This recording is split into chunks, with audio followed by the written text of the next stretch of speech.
This is Dr. Lou Sella, sport and performance psychologist, and I'm answering commonly asked questions on Google about the flexbone and triple option offense. And an actual question that's up there and been posed is, was the triple option banned? Was the triple option banned? Now, this is what happens when you don't do your research and you basically look at headlines and you go with a little bit of hearsay. You've got misinformation. This is an example of why you got to do your research. Was the triple option banned? No. What happened was in college football, they have basically banned cut blocks. So you cannot go to the ground on a block unless it is immediate at the snap, which pretty much puts you in a situation to where the center is the only one that can go to the ground because he's up on the ball and he can immediately go to the ground. Otherwise, you can't go to the ground on a block. And basically, you can't engage the knee, you can't engage the lower body, you can't have initial contact there. Okay, so in the 15 summers that I have run camps, I have never taught that technique at all. I've never taught cut blocks because at the high school level, they've always been illegal. The only states where they were legal were Texas and Massachusetts. So Texas and Massachusetts, you could cut. So you could take your inside bicep and put it through the testicular region of the opponent on a perimeter block, and it was illegal. It is no longer legal to do that. Realistically, I have never really taught that because you can't. In 48 of the 50 states, you could never do that.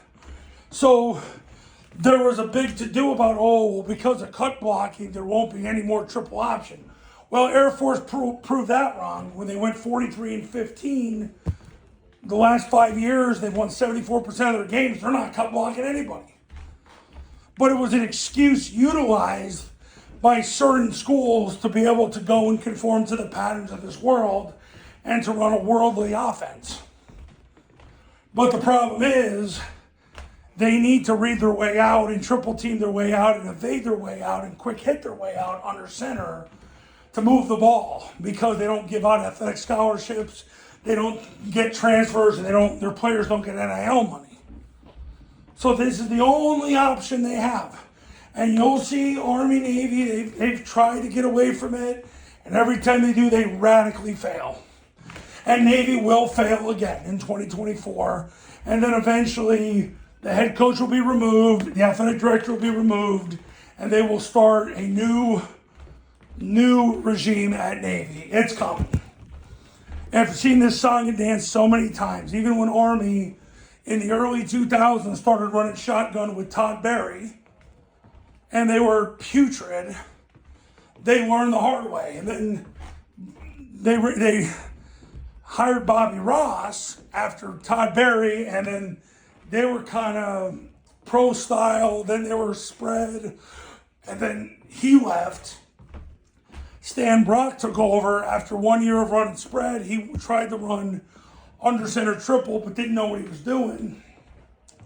And then they handed the program over to Rich Ellerson, and offensively, Army was wonderful for 5 years running the offense. The difference was they played a way tougher schedule from 09 to 13 than when Jeff Monken took the job in 14. They knew that if they could just make it to 2014, that they'd have their breakthrough. Unfortunately, they did not. So, the triple option is not banned. It's alive and well. Air Force runs it. Army, in the spring, they were 50-50 between that and the spread. As I said in another video, I fully expect Army to run a lot of under center triple in 2024 because they know they got to get the program back on track. And last year when they played Coastal Carolina, they abandoned the spread, went under center, and won 28-14. So you can fully expect to see Army run a lot more under center triple in 2024. So no, it is not banned. Coaches, if you want to win big in 2024, pick up the phone and give me a call. My number's on the thumbnail of this video. So is my website. The Triple Option Football Academy and Triple Option Football Academy camps are going to show you how. Go to tripleoptionfootball.com/testimonials, where you can see all the success stories that have come from the camps and the academy. I'll see you later.